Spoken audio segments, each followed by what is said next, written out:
جائے گا۔ اونٹ کو اب چھری سے ڈرنے کی ضرورت نہیں ہے۔ اونٹ نے پھر سرکار کے کانوں کے قریب منہ کیا تو حضور رو پڑے اور حضور نے بلند آواز سے آمین کہا۔ خیر صحابہ کرام حضور سے پوچھتے ہیں یا رسول اللہ یہ آپ کیا کہہ رہے ہیں؟ حضور نے فرمایا کہ یہ کہہ رہا کہ یا رسول اللہ جیسے مجھے آپ نے یہ چھری سے بچایا، میں دعا کرتا ہوں اللہ تعالیٰ آپ کی امت کو جہنم کے عذاب سے بچائے۔ اور پھر سرکار نے ارشاد فرمایا لقد امن اللہ لا اذنا اور لیسا بخائب عائذنا۔ حضور فرماتے ہیں کہ جو میری پناہ میں آتا ہے اللہ تعالیٰ نے اس کو پناہ دے دی، اور میری بارگاہ میں آنے والا کبھی معروم نہیں جاتا۔ اگر سرکار کی بارگاہ میں اونٹ آئے تو معروم نہ جائے، تو ہم پاگل ہیں جو سرکار کی بارگاہ میں گزارشات پیش کرتے ہیں، ہم کیسے معروم رہ سکتے ہیں؟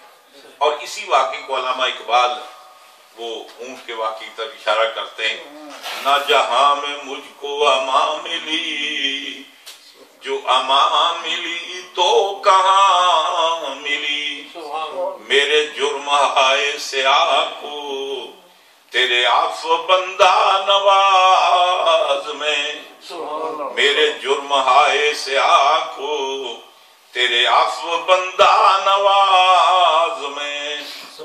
تو دراصل وہ سرکار دو عالم صلی اللہ علیہ وسلم جو رحمت کا پیغام لے کر آئے، سراپا کرم بن کر آئے، سراپا رحم بن کر آئے، سرکار دو عالم صلی اللہ علیہ وسلم نے انسانیت کا بھرم رکھا، جانوروں کی آب رکھی، جانوروں کے حقوق کا تحفظ کیا، حتیٰ کہ سرکار نے درختوں کا بھی تحفظ کیا۔ فرمایا یہ درخت مت کاٹا کرو، ان کے اندر بھی جان ہوتی ہے۔ جیسے تم کھڑے ہو تمہارے کوئی ہاتھ پاؤں کاٹ لے تو کیا سمجھو گے؟ فرمایا کہ ان پر بھی رحم کرو، ان کے اندر بھی جان ہوتی ہے، اگر جان نہ ہوتی تو بڑھتے کیسے تھے؟ تو سرکار تو پوری کائنات کے لیے سراپا کرم بن کر ہے۔ ایک بات اور عرض کرتا ہوں اس کے بعد میں ختم کرتا ہوں۔ اللہ تعالیٰ نے نماز ہم پر فرض کی ہے،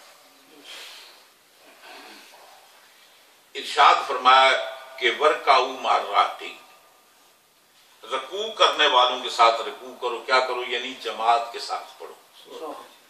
اگر آدمی مسجد کے قریب رہتا ہے، وہ 5 وقت مسجد کے اندر جماعت کا بندوبست ہے، وہ آ سکتا ہے، تو اس کو مسجد میں آ کر نماز پڑھنی چاہیے۔ اگر کوئی عذر ہے وہ علیحدہ چیز ہے، کوئی بندہ بیمار ہے یا مسجد سے دور رہتا ہے یا وہ بوڑھا اتنا چل کر نہیں آ سکتا، اس کے پاس سواری کا بندوبست نہیں ہے، عذر اپنی جگہ۔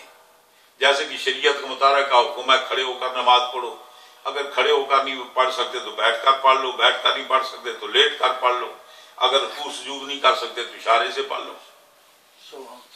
اللہ تبارک و تعالیٰ فرماتا ہے لا یکلف اللہ نفسا الا وسعها، اللہ تعالیٰ انسان کی قوت سے بڑھ کر اس کو اللہ تعالیٰ تکلیف نہیں دیتا۔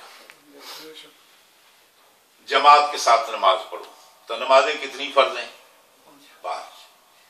5 وقت اللہ تعالیٰ نے حکم دیا کہ محلے کی مسجد میں آ کر باجماعت نماز پڑھو۔ اس کا ایک تو وجہ یہ ہے جو جماعت کے ساتھ نماز پڑھیں گے تو زیادہ ثواب ملے گا۔ اصل کا فلسفہ یہ ہے کہ محلے والوں سے دن میں 5 بار ملاقات ہوگی۔ ویسے تو کسی کو پتہ نہیں ہوتا کون آدمی تکلیف میں ہے، کون بیمار ہے، کون پریشان ہے، کون کیا ہے۔ 5 وقت جب اکٹھے ہو گئے تو ایک دوسرے کے دکھ سکھ کا پتہ چلے گا، ایک دوسرے کی بیماری اور صحت کا پتہ چلے گا، ایک دوسرے کی ضرورت کا پتہ چلے گا، تاکہ تم عبادت کے ساتھ ساتھ لوگوں کے کام بھی آؤ۔ اب یہ 5 وقتہ نماز محلے کے طور پر ہے، تاکہ اہل محلہ جو ہے وہ دن میں 5 بار ایک دوسرے کے ساتھ ملیں، ایک دوسرے کی تکالیف سے آشنا ہو۔ پھر اللہ تعالیٰ نے 8 دن کے بعد ایک جمعہ مقرر کیا۔ وہ حکم یہ ہے کہ شہر کی جو بڑی مسجد ہوتی پورے شہر والے ایک مسجد میں اکٹھے ہوں۔ اگر کوئی ایسی مسجد ہو اس کے اندر اتنے بڑے آدمی سما سکتے ہوں تو عام طور پر بہتر یہ ہوتا ہے کہ شہر کے اندر ایک ہی جامع مسجد ہونی چاہیے۔ اس کا مطلب یہ ہے کہ باقی 7 دن تو ملاقات ہوتی رہی نا محلے والوں سے، اب ذرا وائڈر میٹنگ ہے، جمعہ پڑھنے آئیں گے تو پورے شہر والوں سے ملاقات ہوگی، ایک دوسرے کے ساتھ تعارف ہوگا، جانو گے فلاں محلے میں کون رہتا ہے، کہاں کا رہنے والا ہے، اس کی تکلیف کا پتہ ہوگا، اس کی ضرورت کا پتہ ہوگا، آپ اس کے کام آ سکتے ہیں۔ اچھا، پھر اس کے بعد پھر سالانہ 2 جماعتیں مقرر کی عیدین کی۔ اچھا، عیدین کا یہ ہے کہ صرف شہر ہی نہیں، مختلف گاؤں دیہاتوں کے لوگ سارے مل کر ایک جگہ عید کی نماز پڑھیں۔ وہ ذرا اور وائڈنگ میٹنگ ہے، آپ نہیں دیکھتے مسجدوں میں کمیٹیاں نہیں ہوتی، کبھی کمیٹی کی میٹنگ ہوتی ہے، کبھی ٹرسٹیوں کی میٹنگ ہوتی ہے، اور کبھی یہ ہوتا ہے کہ پورے محلے والوں کو جمع کرتے ہیں، کوئی نیا پروسیجر پروگرام ہو تو اور وائڈر میٹنگ ہوتی ہے۔ تو یہ 5 وقتہ نماز محلے والوں کی میٹنگ، جمعے کی شہر والوں کی میٹنگ، عیدین میں پورے ایریے کی میٹنگ، تاکہ سب لوگ آئیں، ایک دوسرے کے دکھ سکھ کا پتہ چلے، کس نے نئے کپڑے پہنے، کس نے دھو کر پہنے، کس نے پرانے پہنے، آدمی کی مالی پوزیشن کا، تکلیف کا احساس ہو، تاکہ ہم ان کی تکلیف کو دور کر سکیں۔ حضور فرماتے ہیں کہ انسان، بنی نوع انسان، ایک جسم کے اعضاء ہیں، ایک جسم کے یہ اعضاء ہیں، جیسے ہمارا جسم ہے نا، ایک عضو ہمارا کان ہے، آنکھیں ہیں، ناک ہے، منہ ہے، دانت ہیں، ہاتھ ہیں، پاؤں ہیں۔ اگر آپ کو دانت میں درد ہو تو پورا جسم بے آرام ہوتا ہے یا نہیں؟ کہ صرف وہی درد ہوتا ہے؟ آنکھ میں تکلیف ہو تو پورا جسم بے آرام ہوتا ہے؟ ذرا ناخن تھوڑی سی تکلیف ہو جائے تو پورا جسم بے آرام ہوتا ہے۔ حضور نے فرمایا یہ تمام بنی نوع انسان کیا ہے؟ یہ ایک جسم کے اعضاء ہیں۔ جب ایک دوسرا انسان مسلمان بھائی ہمارا وہ پریشان ہو تو باقی کمیٹی والے آرام سے کیسے رہ سکتے ہیں؟ اچھا، یہ پروگرام بنایا۔ پھر اللہ تعالیٰ نے ایک پروگرام بنایا کہ اسلام پھیلے گا، کئی ممالک ہوں گے، دور دور تک یہ پھیلیں گے، ایک دوسرے سے ملاقات ہونا بڑی مشکل ہے، اس لیے اللہ تعالیٰ نے ایک میٹنگ وہ بنائی، وہ مطلب یونائٹڈ نیشن حج کے طور پر فرمایا کہ ایک جگہ مقرر کی۔ اب تم عید کی نماز تو پاکستان میں پڑھ سکتے تھے نا، عید پڑھ سکتے کچھ، لیکن حج وہاں نہیں کر سکتے، حج کرنے کے لیے تو مکے آنا پڑے گا۔ اب پوری دنیا سے مسلمان حج کرنے کے لیے آئیں گے، اور بالخصوص جو ملکوں کے سربراہ ہیں، وزراء ہیں، پریزیڈنٹ ہیں، کنگ ہیں، جو بھی ہیں، جب وہ حج کے لیے آئیں گے تو بغیر کسی ایجنڈے کے، بغیر کسی ایکسٹرا انتظام کے، آٹومیٹک پوری دنیا کے 58 ممالک کے سربراہ وہاں موجود ہیں۔ وہاں ایسے کریں کہ حج پہ تو 5-6 دن کی بات ہے، ہو گیا نا جی، مل بیٹھ کر میٹنگ کرو، اپنے اپنے علاقے کی تکلیفیں بیان کرو، پاکستان کے صدر صاحب بیان کریں ہمیں یہ تکلیف ہے، دوسرے ملک کا بیان کریں ہمیں یہ تکلیف ہے، تاکہ ملکی سطح پر تم ایک دوسرے کی تکلیف کو دور کر سکو، ایک دوسرے کے کام آ سکو۔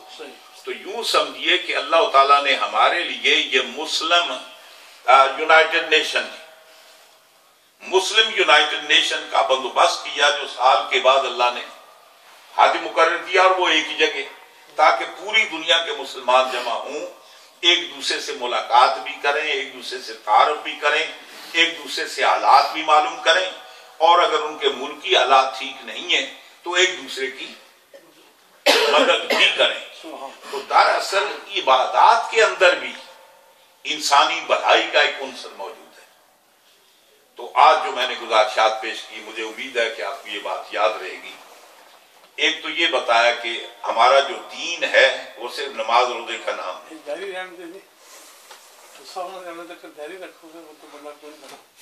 اچھا، تو یہ بات آپ سمجھ گئے۔ یہ جو ہم باجماعت نماز پڑھتے ہیں، اس کا ایک فلسفہ نماز ادا کرنے کے ساتھ ساتھ اور ہے، جمعے کا فلسفہ ایک اور بھی ہے، اس کے علاوہ ہم جو حج کرنے کے لیے جاتے ہیں اس کی حکمت ایک اور بھی ہے۔ آج کل چونکہ حج کا موسم ہے، جن کو اللہ تعالیٰ نے توفیق عطا فرمائی ہے، جن کو اللہ تعالیٰ نے توفیق بخشی ہے، کچھ حضرات تو حرمین طیبین میں پہنچ چکے ہیں، کچھ راستے میں ہیں، کچھ جانے والے ہیں۔ انشاءاللہ وقت آئے گا سارے اکٹھے ہوں گے تو دعا کریں کہ اللہ تعالیٰ ان کو اپنے اپنے مقاصد میں کامیاب فرمائے، ان کی خیریت رہے، اور بخیر و خوبی جس کام کے لیے گئے وہ اس کام کو سر انجام دیں، اور خیر و خوبی کے ساتھ وہ مطلب یہ ہے کہ اپنے اپنے گھروں میں یا جو بھی ان کے مقاصد ہیں وہ تشریف لائیں۔ وہ میں آپ کو ایک لطیفہ سناؤں۔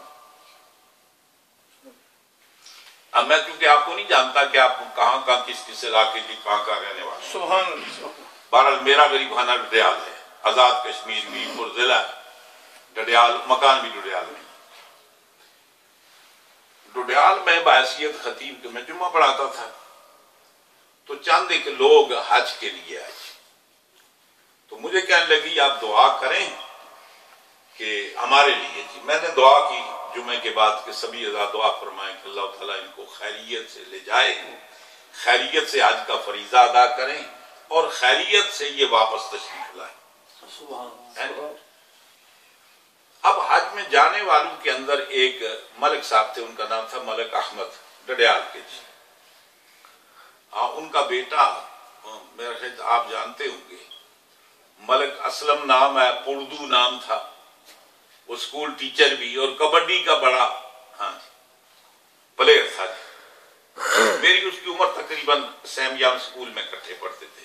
بہرحال ان کے وہ والد سے بچے نہیں، یہاں سے وہ کیتلی ہوتا ہے، پیسے پیسے بھیجے، والد صاحب حج کے لیے گئے۔ میں نے دعا کی تو جمعے کے بعد وہ مجھے کہنے لگے جناب یہ آپ کو کس نے کہا ہے کہ آپ یہ دعا کریں؟ میں نے کہا سارے حاجیوں نے کہا۔ اس نے کہا اپنی یہ دعا فرمائی کہ اللہ خیریت سے لے جائے، آمین۔ اللہ تعالیٰ خیریت سے وہ ارکان ادا ہوں، آمین۔ یہ جو آپ نے کہا خیریت سے واپس آئیں، یہ آپ کو کس نے اختیار دیا؟ وہ ہماری تمنا تو یہ ہے کہ ہم جائیں اور واپس نہ آئیں۔ میں نے کہا میں معذرت، اس لیے میں نے واپسی کبھی دعا نہیں کی۔ میں کہتا ہوں کہ جو ان کے ارادے ہیں اللہ تعالیٰ ان کو پورا فرمایا، اگر واپس آنے کے تو ان کا، میرا نہیں ہے جی۔ تو وہ جی اتفاق ایسے ہوا کہ حج کیا، حج کرنے کے بعد پورے ارکان ادا کرنے کے بعد مدینہ پاک پہنچے، 8:40 نمازیں پوری ہوگی۔ اب عشاء کی نماز پڑھ لی، اس کے بعد پروگرام یہ تھا کہ صبح کی نماز سے پہلے یہاں سے بس پر بیٹھنا ہے، تو مکہ معظمہ چلنا ہے، وہاں سے پھر اگلے دن فلائٹ ہے اس پر جانا ہے۔ وہ اللہ تعالیٰ جنسی فرما فوت ہو گئے، اور رانا شفیع صاحب تھے، یہ تھے، اور آپ کے تاج پور کے تھے نہیں وہ اپنے حاجی اصغر، ہے جی، اچھا جی، اصغر صاحب تاج پور کے جی، ڈڈیال میں دکان بھی تھی ان کی۔ یہ پورا گروپ گیا جی۔ یہ وہاں سے فارغ ہو کر عشاء کی نماز پڑھی، سرکار کی بارگاہ میں سلام کیا، تو حاجی احمد صاحب رو پڑے جی۔ سرکار کی بارگاہ میں پتہ نہیں کیا کچھ عرض کیا، یا رسول اللہ میں تو مکنے کے لیے آیا تھا، یہ تو میں تو واپس جا رہا ہوں۔ کہتے ہیں بغیر کسی بیماری کے جناب وہ روتے روتے گرے، پتہ ہی نہیں چلا، روح پرواز کر گئی۔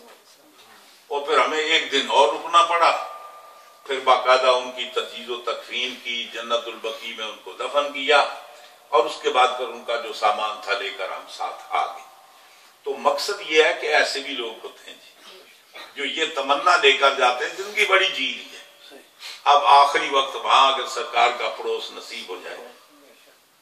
ویسے بھی حضرت عمر فاروق رضی اللہ تعالیٰ عنہ فرماتے ہیں کہ من ارادہ، تم میں جو مرنا چاہتا ہے فَلْيَمُتْ فِي الْمَدِينَةِ، اس کو مدینے میں مرنا چاہیے۔ اور آپ ہمیشہ نماز کے بعد دعا کیا کرتے تھے، اے باری تعالیٰ مجھے بسترے پر نہ مارنا، مجھے شہادت کی موت عطا فرما، اللہ مرزقنا شہادتاً وجعل قبری فی بلد رسول،